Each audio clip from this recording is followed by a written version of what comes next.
been house hunting in California and come across the term Mello-Roos on property listings and wonder, what exactly does this mean? Well, in today's 2-Minute Tuesday, I'm going to be breaking it down for you in plain English. But before I dive into today's topic, let me take a quick moment to thank you for tuning in today. You see, I really appreciate each and every one of you for viewing this video. Now, if this is something that benefits you and you enjoy it, please consider giving the video a like. And while you're at it, consider subscribing to the channel as well. I want to share topics with you that interest you, like this one. Oh, sure. Well, that makes sense. You see, recently we've gotten a number of messages from folks inquiring about Mello-Roos. So kick off the 2-minute timer and here we go.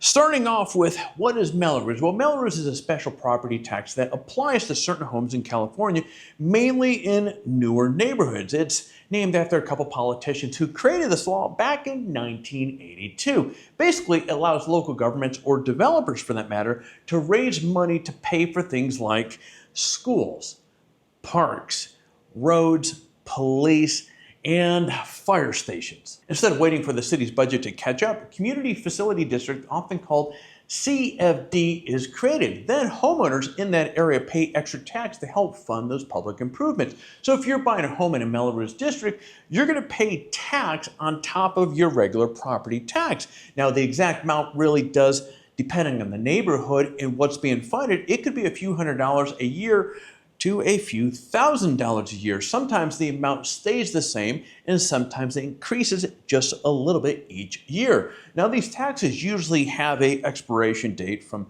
20 or even 40 years, but it's important to check out how much time is left when you're buying.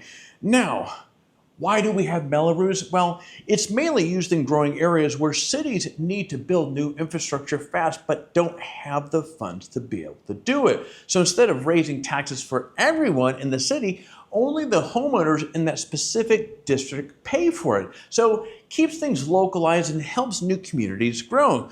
California isn't the only place with this kind of setup. Other states have their own version of this. In Texas, for example, you might see something called MUD tax, short for Municipal Utility District. Now, these districts help pay for water, sewer, and other utilities in new neighborhoods. In Florida, they have CDDs.